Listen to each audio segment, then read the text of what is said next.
Hello, everybody. I'm Kay Bly. I am here with Jade Astral of the Fifth Wall. So am I. And Desiree of Tempered Drinks. And we are Horror and Hooch. Yes. Welcome to Horror Hooch, everyone. Horror Hooch is where us ladies have decided to come together to discuss everything about horror, from movies, shows, to events. And so tonight's special discussion will be about the chilling adventures of Sabrina, episode 11, which is Winter's Tale. And we also will include a list of Christmas movies that also have to deal with horror. Um, Desiree, let us know our featured drink. Yes, it's a nice featured drink. It's going to be a bourbon cider punch. The ingredients are going to include your favorite apple cider. I chose a Jim Beam apple for your bourbon. And we're going to top that off with ginger ale and a little bit of wine. So that should be I'm so excited. I'm excited. We got a little something to get everybody in the holiday spirit. Yes, get the bubbly going. little holiday tipping. So before we get started fixing that, let's talk Netflix. The Chilling Adventures of Sabrina. This is not your Sabrina the Teenage Witch. I will say that. Not at all. I advise this. Is it rated MA? I'm not sure what the things are. But yeah. Okay. Jade, give us a summary. Yes. Well, what is going on is actually they do not celebrate Christmas. They celebrate Yuletide. And Sabrina is basically trying to get in touch with her mother to try to piece some details about why her mother is in purgatory. And while that is going on, all the little pieces of horror plays out. From you get a little peek of Santa Claus, which is not really Santa Claus. You also have the little laddies that are the hill children that come in and terrorize. So I really enjoy this episode because it kind of brings in, like, even though they don't celebrate Christmas, but that type of spirit for the holiday, and then that little piece of horror that we all need. Yes. So So, if you're a strong believer in, Sabrina, happy solstice. I thought it was interesting that they actually, from the beginning of the series, they were kind of taking the holidays of October, November, and December. So at the beginning of the series, we started with Halloween, because it was around her birthday, and that was supposed to be the time of her dark baptism, which she refused. Everybody was kind of pressuring to sign her name in the Book of the Beast, and she didn't want to do it at that time. So she kind of skipped that, and throughout the season, you kind of see her battling with, was that the right choice that she made? She made this choice. Let's hold on to it and see how she can live kind of in both worlds. But that's not how it ended up working out. Spoiler alert for anybody who hasn't seen it. Yeah, I was about to say, don't listen to this. So if you haven't watched it, you're gonna get all of the spoilers. Sorry. And they took you through also Thanksgiving and Christmas, which was their solstice and their Yuletide festival. We're going to stop there and let Desiree show us our featured drink for today. Yay! All right, so with this featured drink, I'm going to start with my ice in my glasses. I have my mixing glass because we're going to shake this a little bit. And I have my serving glass. So, let me get a little ice for that.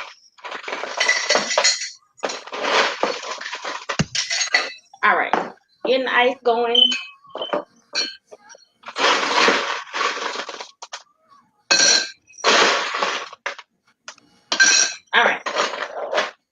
So we're gonna start with your bourbon. I chose the Jim Beam apple. This recipe is very versatile, so it doesn't have to be the Jim Beam apple. Whatever your favorite bourbon is, go ahead and toss it up. It works. So we're gonna do about 2 ounces of that, or your little shot bottles. Those work too. I'm gonna start that up. It smells good too. Yes. So on top of your Jim Beam, we're gonna add the apple cider. This one is a Ziegler's. It's old-fashioned apple cider. I know some people don't like the old school apple cider, so you also have the option of doing a sparkling cider. It just gives the drink a little bit more carbonation. And with it being a punch, that's okay. So for this is about 2 ounces, 2.5 ounces. Pour that up. And then for our ginger ale and wine, it's just a topper. But before we add it, I'm going to go ahead and shake to mix your ingredients. And that's going to be... I think I added a bit much ginger. If you don't have a shaker at home, tumble it. Y'all know how y'all do. 1 cup to the other. That works just fine. And once I got that shaken, I'm going to pour it in my serving glass.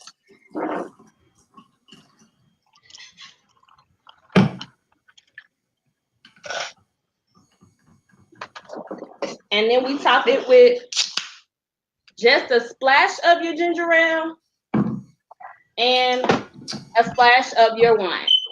The wine that I have here is a sparkling wine. Again, it's preference. This recipe is really versatile. You can use a Prosecco. That's pretty good anytime you're making a punch. It's just whatever you like. Once you get the alcohol all topped off, if you're having a good day, go ahead and garnish that with an apple. That's just to be cute. But you have your apple cider punch with a little bit of bourbon or a whole lot of bourbon. I know how you like it. And it's good. This is yummy. The recipe will be posted on my page at Temper Drinks on Instagram, Temper Drinks on Facebook, so you can catch that after the live. All right. So let me taste a sip of this. Yeah, I'm about to say, let me just get it right. Let me add a little bit more. You know, sometimes you always got to add a little bit of something you like in there. Just a little bit. Might need a little bit more bourbon, might need a little bit more, whatever floats your boat. Wine. For those of you, If you like yours a little weak, you might need to put a little bit more ginger ale. Right. And if you're not a heavy drinker, be careful, because that Jim Beam apple will sneak up on you. It blends so smooth in this drink. It's so nice and smooth. Like, you know what I might add later? I might put like a little cinnamon stick on the inside. That sounds good. Mm-hmm. And see, ginger ale gives it that nice little sparkliness. I like your glass over there, ma'am. I know. I was trying Look at her. She fancy now. I have a little martini glass that has like a little kind of swirly zigzag bottom. On the bottom. I'm not sure this is, the proper glass to drink bourbon in, but I thought it would seem a little fancy, Whatever floats your boat. See, I love peanuts for the holidays, so I got my little mug. My mom is big on peanuts. Yes. So let's get back into Sabrina. Jade. Okay. What's a rundown of the main characters? Okay, kind of before we get into the main characters, I want to talk about some things that can kind of like set up the environment, so you can kind of understand the outlook of when they're talking about winter solstice and Yule and Yuletide and everything like that. What normally happens around winter solstice is that North Pole tilts farthest away from the sun. So that is actually what is going on with nature during that time. The celebration of Yule is from the 21st of December until the 1st of January. What they were decorating in the beginning was not a Christmas tree. If you heard from the auntie, it's actually a Yule tree. And they also burn the Yule log for protection. They burn it from the shortest day of the beginning of winter solstice to the longest night. And that just protects them from any type of negative spirits or anything that's trying to harm them during that time. So one of the characters that I wanted to start with, K Bly, is the mother. Because, you know, Sabrina's focused on getting back in contact with her mother. Something stuck out. I just didn't get a good vibe from her presence in this episode. I wanted to know how you felt about her mother being in this episode. I actually had reservations that was really her mom. I did too. That was my first thought. Is that really mom? Yes. Something was a little off. Yeah. It's like, you know, as they kept going, you know, they didn't really go into details if that was, you know, really her, but, you know, being they kind of brought her in through the seance or whatever. So I did have my reservations about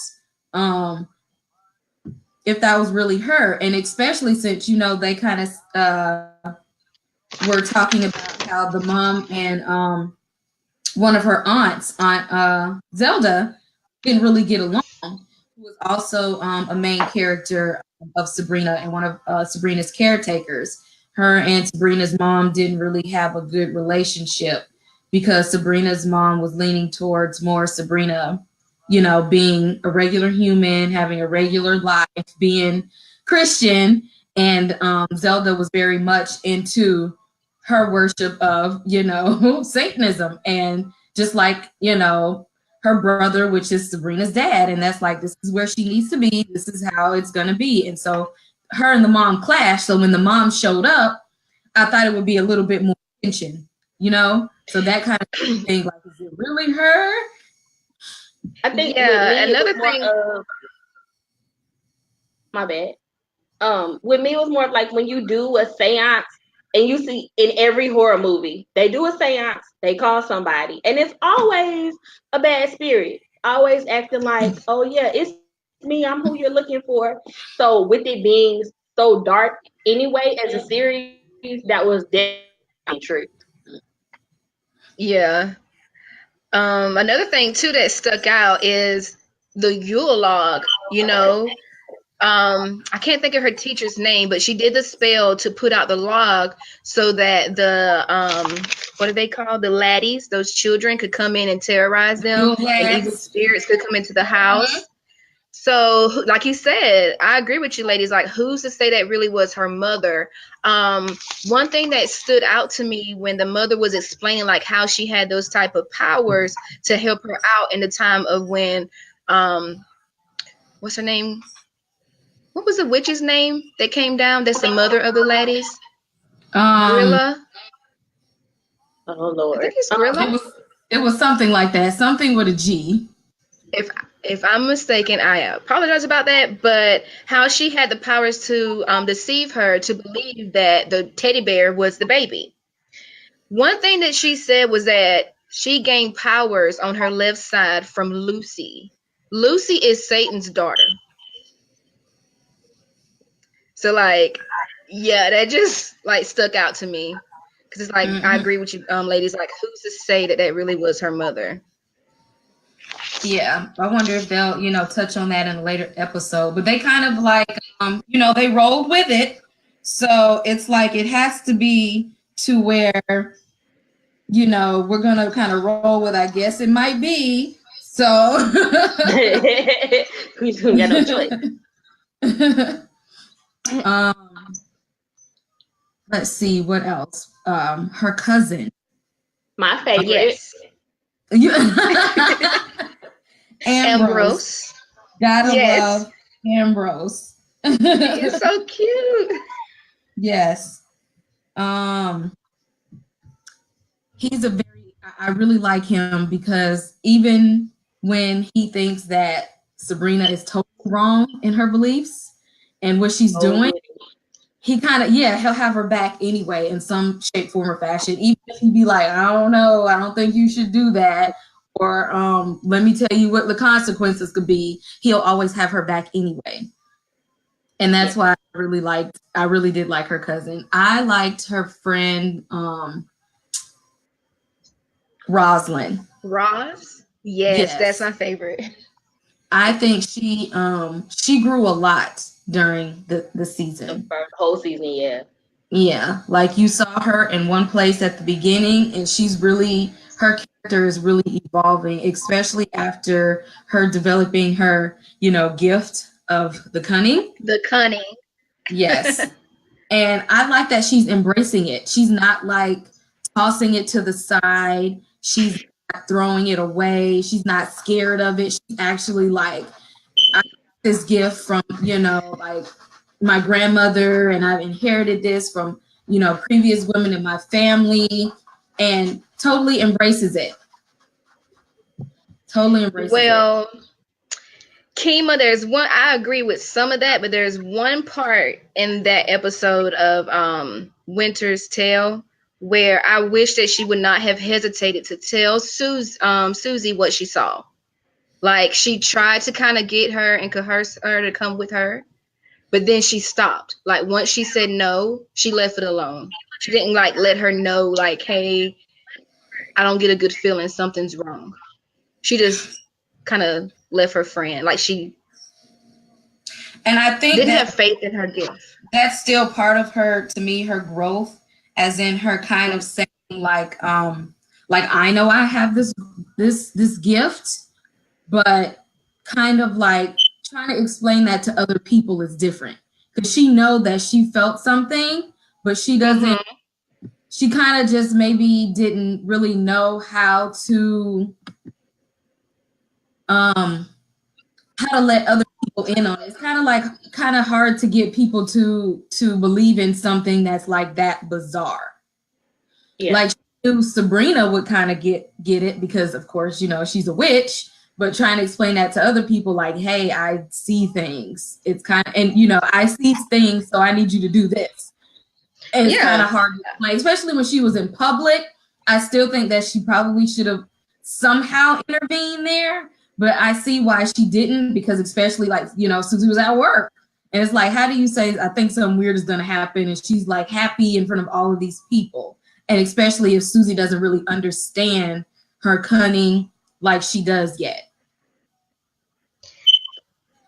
I think Susie, like, if she did one day decide to explain that to her, I think she would understand, because Susie sees things as well.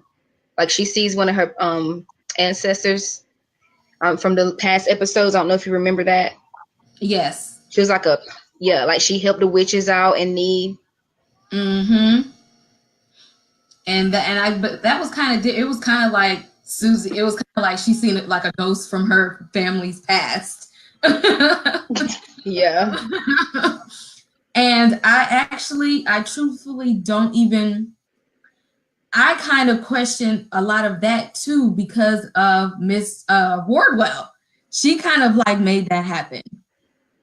Like when she did something to the mirror in Susie's room, which allowed her to see that, because it was really all about manipulating Susie so that they would like not want to be friends with Sabrina anymore. Right. So I'm like, I wonder, was that her seeing that family member from the past, was that all like witchcraft, or was some of it like real? Because Susie really needed something to believe in that at that moment. So she was grasped onto anything. I don't think it was too much Miss Wardwell though, because in those episodes during the series where she was having those experiences, it always worked out good for her. Miss Wardwell was always doing stuff that was shady. So every time she did something, it would come out with a negative backlash. But for her, I felt like it gave her, like you said, a little boost of confidence. She needed some believing. And then when it came down to the last episode where, everybody was finna go, that was one of the things that worked for her in her favor, was because of who she was then and who her ancestors were, and because she had that experience. Yeah, I agree with you, Desiree. I think what it was is that that was her ancestor because during the episodes of last season, well, it's still part one, they were breaking down their bloodline. Like we found out that Yeah. Harvey comes from a family of witch hunters. Susie Mm-hmm. comes from a family that her auntie helped out the witches when they needed to run for safety. And then you also had Roz, whose family was cursed with the cunning. So I think it really was them breaking down their bloodline to see how they're all going to tie in and play in with Sabrina. Like, even though she kind of had to pick and she's still kind of living in the mortal world, even though she still is on the dark side, Right. I think it's all going to like all play into a big like pot of some juicy gossip. I'm How do kind you of guys, excited to see though.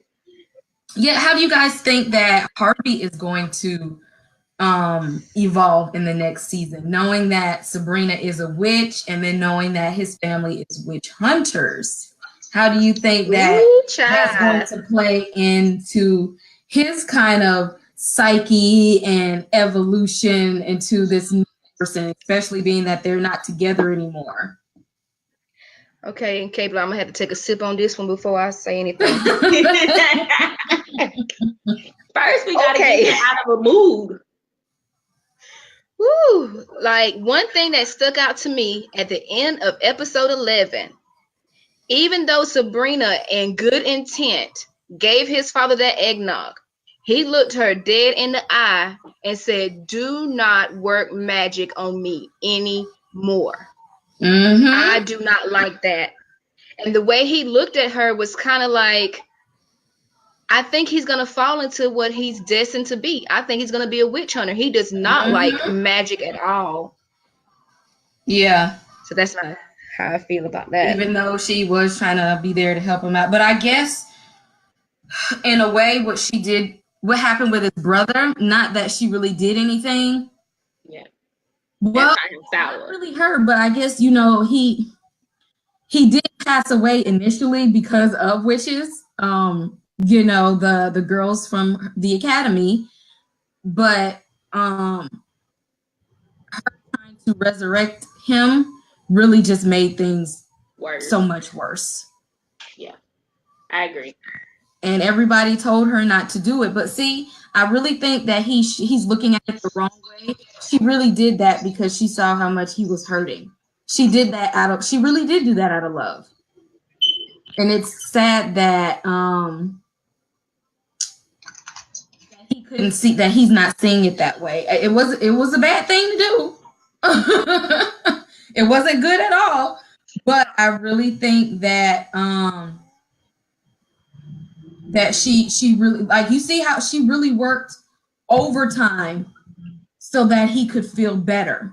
So he needs to see that she did that because of how much she cares about him and how much she didn't want him to hurt. But at the same time, he was not ready to know all of that. Think about it, if you're just still human and you know this person who is so powerful that she can bring somebody back from the dead by herself. That is true. I didn't think of it like Like that. Like that would creep me that's out. kind of scary. And for a guy, especially and they're still young, he's like, if she can do that, what happens if she gets mad at me? You know? Right. I buy her the wrong gift. What if she starts flirting with somebody else? What if I hang up the phone on her one day? Or what if I go out on this date and I miss out on her? And that probably ran through his head. Like, if she can do something that big, what can she do to me if I get her upset? And that's kind of a scary. Yeah, I didn't think of it like that. Mm-hmm. But I really think he's gonna play into what he is destined to be. Like one thing that her mother said, I'll put that in little quotes if that's really her mother or not. She said that she just would not advise anyone, especially a mortal, to go through what she experienced with her father, with walking on that side.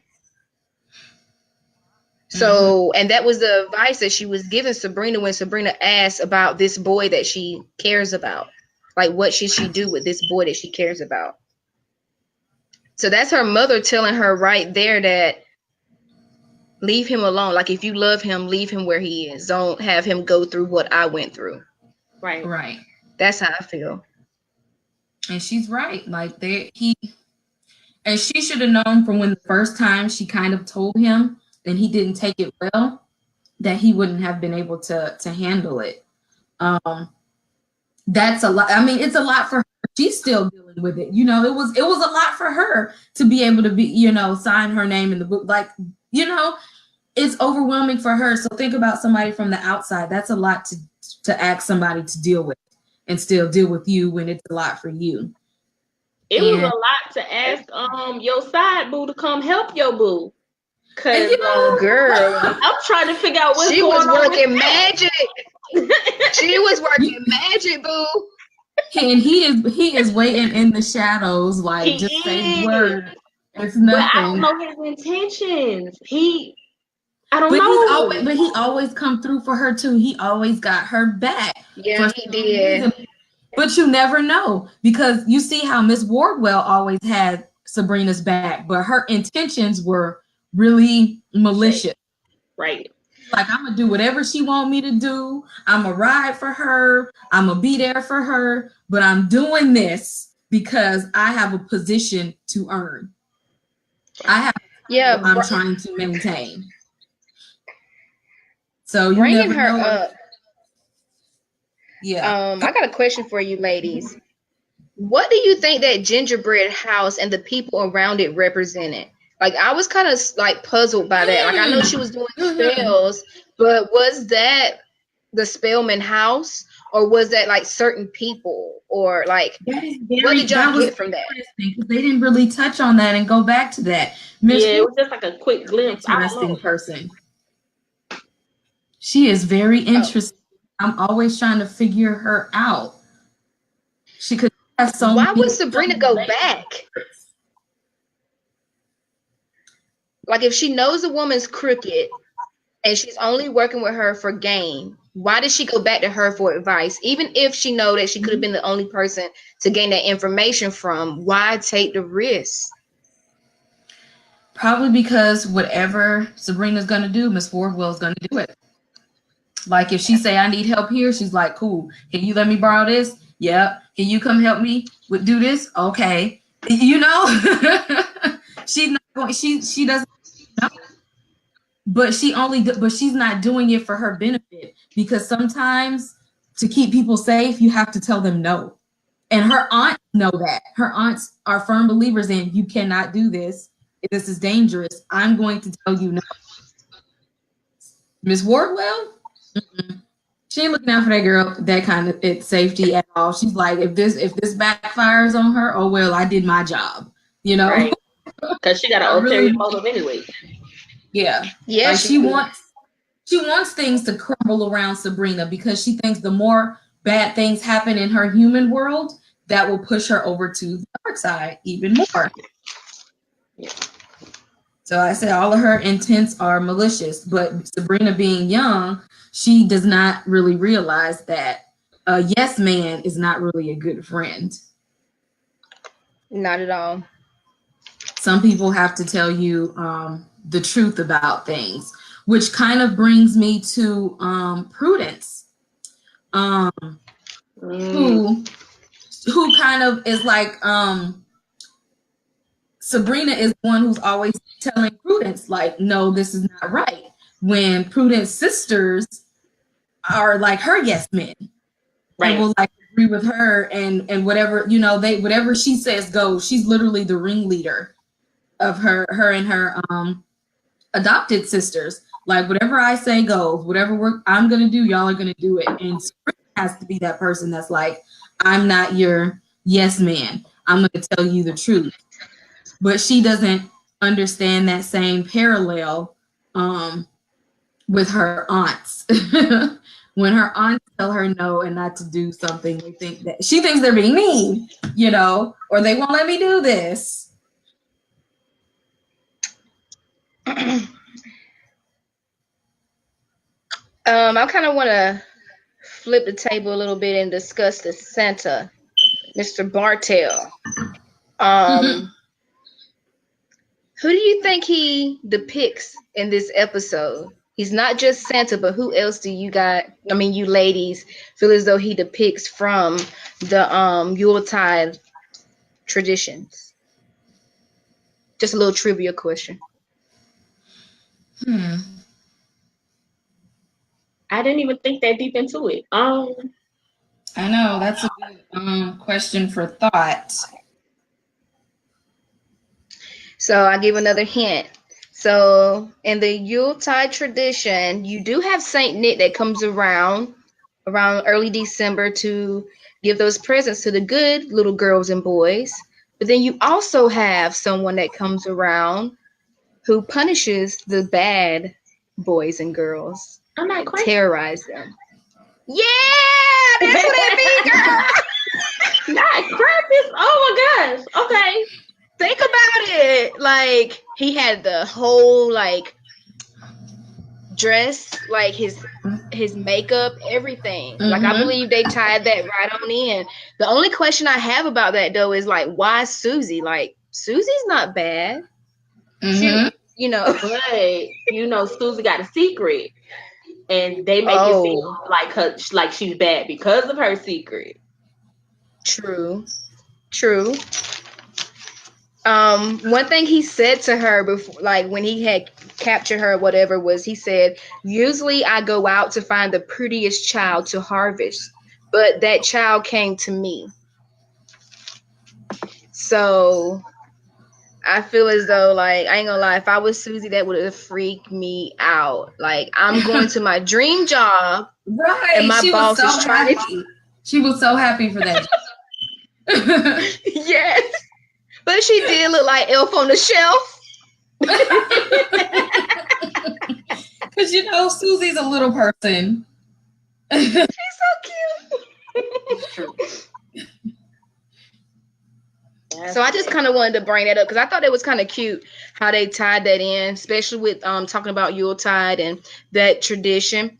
Something else I wanted to bring up that they showed at the end that I just want to discuss. So those three men at the end, to me, it seemed like they were trying to depict the three wise men. Because there are a lot of parallels if you think about it. Yeah. But then how are you going to tie the three wise men and you don't show another episode until April? Like, are you going to try to tie to Easter? Because Easter and where it like comes from and derives from is also a pagan holiday. I don't know. You know what? They throw a lot of symbolism throughout the whole series. So it's like you catch it.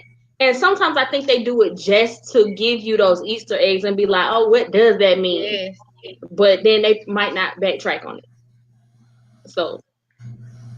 It'll be interesting to see how they tackle, some holidays. Really, really interesting. How do you guys feel about Prudence' father, the high priest? That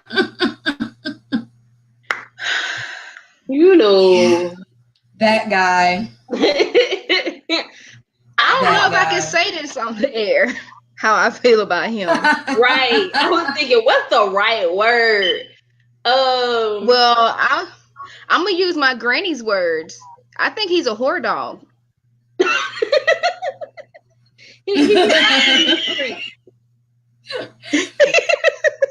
Yeah, when that one episode when Hilda was talking about pregnancy and babies, I really thought that was going to be Zelda. But then we realized his wife had went into like early labor.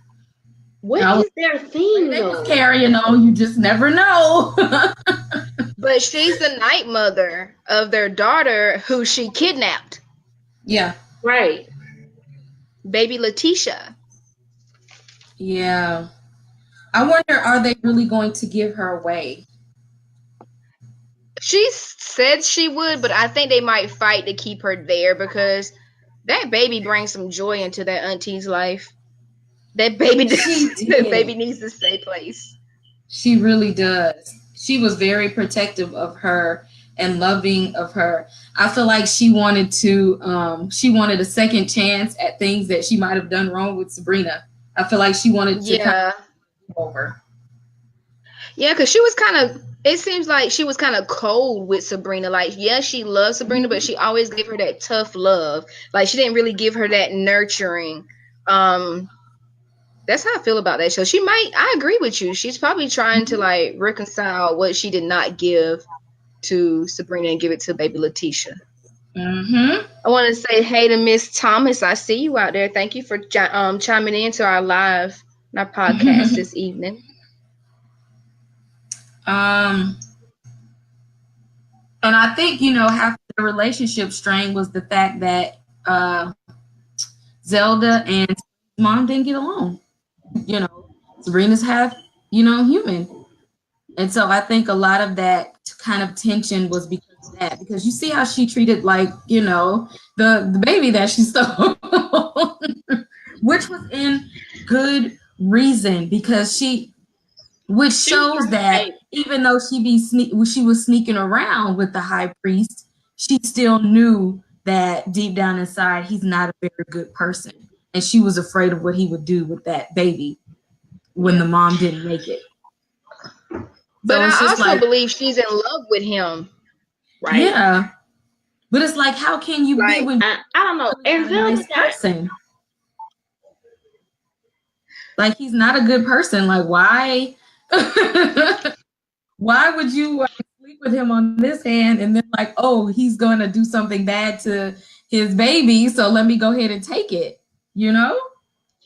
Well, it's because you got to think about Zelda. Like, she's all about logic, and you know what I mean? And he is the high priest, so that's what she's aiming for. I think that's why she's probably in love with him, because of just the hierarchy that he has and how close he is to the Dark Lord. She's all about praising the Dark Lord. Right. Exactly. Like, she's a firm believer in that, but she was still afraid of what he would do to that baby girl. Yeah, that's true. One thing that I've noticed throughout every episode that I've been watching with the Chilling Adventures of Sabrina is that they always kind of tie in that light and dark concept. Yeah. It could kind of be hidden in between, like if you're not paying attention, or it can be just right there in your face. Like, even when you look at the photo they have for the series when it first came out, they had where Sabrina is leaning over the candles, and that's the light, but then behind her is the darkness. You see the Dark Lord. Earlier when we started our podcast and our live discussion, I was talking about how winter solstice is when North Pole is tilted the farthest from the sun. There you go, right there, the play on light and dark. So I just think it's kind of cool how they tie that in throughout like each episode. And because that's kind of the balance of Sabrina. She's kind of balancing, how do I hold on to my human life when everybody says it's my destiny to follow the Dark Lord? And that is kind of, and it's hard. It's becoming harder and harder for her to live in this human world. It's coming harder and harder. But she signed her name in the book, so I mean, she's basically dedicated herself to him. My thing is what is Sabrina going to do when he calls on her? Because he told her, when I need you, you come at my home. Right? What is she going to do? She was afraid of. That's the part she was afraid of. Because she was like, you said I have free will. Girl, you ain't got no free will. Ain't nothing free in this world, baby. They lying. You see how much Miss Wardwell got to pay the price to get in her position. Girl, she still ain't sitting on no throne. He's still using her. Exactly. And she's like got a high position. She's trying to be the queen. She says she's like the mother of demons. She got all these titles and power, and she's still working as his little foot soldiers. Her familiar done already took her off the high horse because he hit her with a gut punch. He was like, are you really the one he grooming, or is he grooming Sabrina? And I felt him on that. That's why she did what she did. killed him. Poor little She bird. already knows. She made her some fried crow. She ain't like that at all. You know what, Desiree, that ties that back around to what we were discussing earlier. Like, was that really her mother? Like, what if that was like Satan? Or what if that was Satan's daughter, like portraying to be the mother so Sabrina can be comfortable and be like, oh, well, my mother accepted the powers of Lucy, who is the daughter of Satan. Why not I? Right. Yeah. Oh, this can go all kinds of ways. I'm so excited for the next episode. I wonder how long they will make us wait for it. I You was know just Well, they about to said say that. April. They They can't said do it April, like that. but that's That I know But it that's seems why so I far. asked. I'm gonna be It's on That's Game why of I asked. Thrones binging. That's why I asked you ladies about like the 3 men at the end. You know what I mean? Like, Right. seriously, it looked like, because even the presents or whatever they were holding in their hands looked like what we've always seen the 3 wise men carry. You know what I mean? So it's like, how are they going to tie that? It's around Christmas already. And you're Right. saying the next episode is until April. Like, what are you guys coming up with? What y'all doing? Mhm. They could also be 3 of the 4 horsemen if you want to put it on a dark light. Ooh. Or I bet you Miss Ward will know something about it. Because she always Man, know she everything that's going on. everything. I can guarantee you she know. Might have something to do with her little gingerbread house. But Yeah. she ate somebody's head off and it was a male. Was that Ambrose? No. She did. She did. She did. So wait, and do y'all know it took me forever to realize when they first said long pig? I was like, long pig? What is that? My feelings were so hurt. Time for a sip.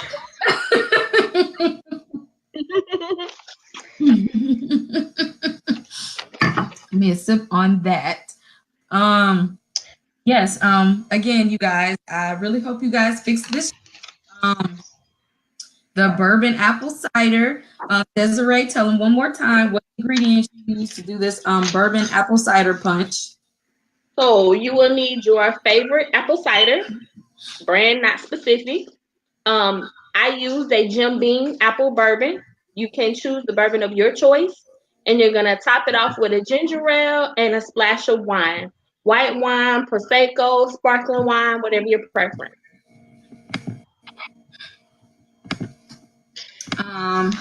So another thing that we wanted to get into was for you horror that like to be horror all year round, like me. I like to throw horror in everything that I watch and everything that I do. So we thought of a list of Christmas horror movies. Mitra, Miss J Astral over here, she already mentioned Krampus a little bit, kind of tossed that in there. Jack Frost, Black Christmas, and Gremlins. Now let's talk about Gremlins real quick. Some people might not consider don't forget that about a the horror Gremlins. movie. Yeah, some people might not consider that a horror movie. But let's think about what happened at the end of the movie when the Mogwaites ate after midnight. Yeah, I was about to say, like, they, you know, when I was a kid, that kind of scared me, watching babies exactly. pop out of his flesh across the room and they terrorize people. Like, it was cute when I got comfortable with, like, figuring out, like, okay, yeah, they're terrorizing, but they're not killing, really. But, like, Nah. it was hard when I was, like, 4. It was a little different, little science fiction-y, scary there when they were, you know, when he was pouring the water on them, and you know, then he, you know, his fur started bubbling, and I was scared for because he was so cute. And he was like yelling and screaming, you know, he was terrified. All the little puff balls just popped out of him. And then, and the thing was, every time he like the water made him kind of reproduce, they weren't nice like him. They weren't like Gizmo. Gizmo was really sweet and affectionate and loving. He was calm and chill. But them other ones, they were just like they were mean. You know what? Like, what if it was something really deep? You know, I like to think deep.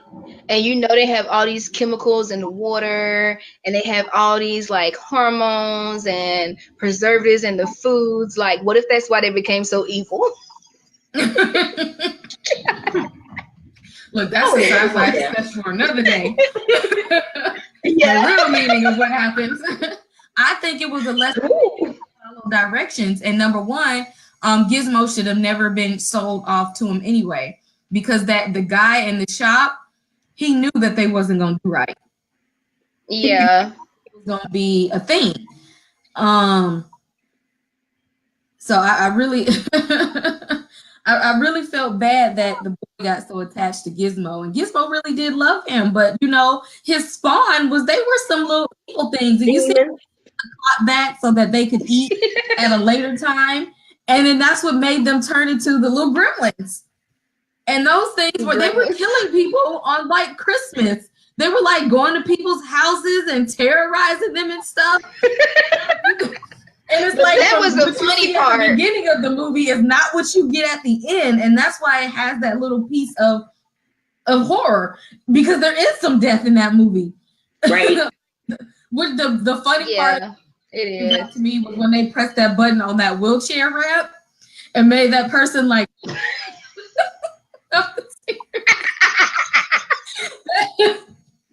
because they were my favorite was they was in started the killing TV them. shop. Didn't they throw one of them in the microwave or something? And yes, and it blew up. Oh my So gosh. it was a lot of gruesome things. It's like toward the end of the movie, it's like, is this even more? Because it got real gruesome at that point. But that's like a you know, you have to watch that one every year. They'll play Gremlins in off season, but you know, it's a Christmas movie. I say, don't forget those Christmas episodes though that you also might see in some of those horror shows that we like to watch, like Twilight Zone, Tales from the Crypt. Those type of shows also had Christmas episodes that I like to enjoy around this time. Yes. Something else I watched, ladies, is on Hulu, and I already told you about it, but you need to watch Puka. That's on my list, my Christmas holiday watch list. Yeah, because it's about Christmas, so it's a pretty good one. You have to have an open mind. That's a new one, right? That's a new one. Yeah, and guess what? It's a colored cast. And that's original for, you know, people of color to do a horror movie and a Christmas movie. Yep. So I'm actually really excited to watch that one. So yes, no spoilers, Jade. I won't say anything, but it's on Hulu, not Netflix. Even we like to watch from all different sources, so we're not just gonna stick to Netflix. We also would look at Hulu and YouTube and everything else. So it's on Hulu. Puka. Yes, I am definitely going to. I'm gonna find that one as soon as I can.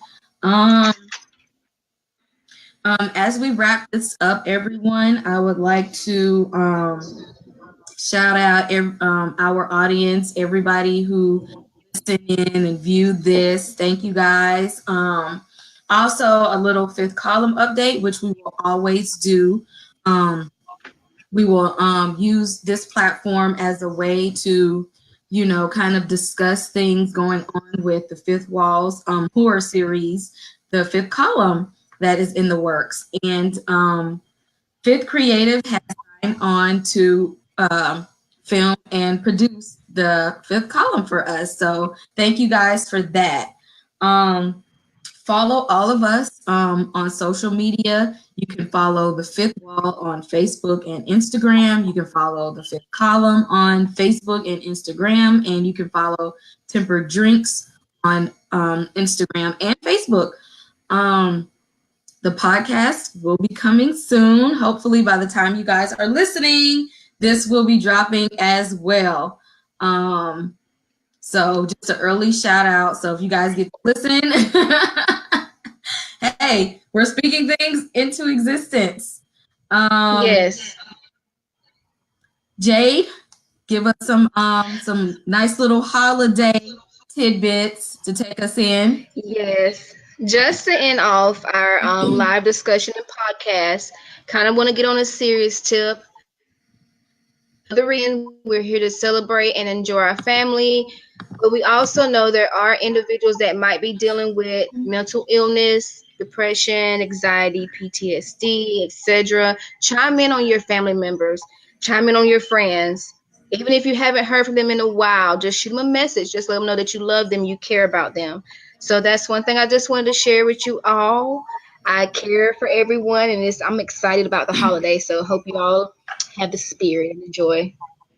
Our next topic, we will be discussing classics in horror film, TV shows and movies.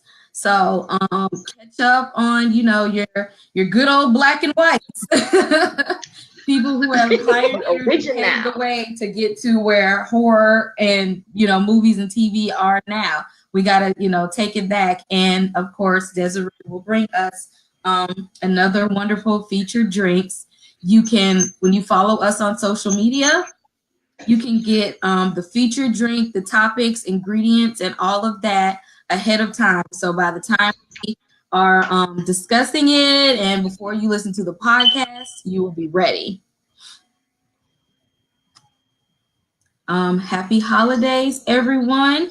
Look out on our social media pages to find out when our next live discussion and podcast will drop. Until then, catch you on social media. Merry Christmas, Happy New Year, Happy Holidays, and like Sabrina would say, Happy Solstice. All right.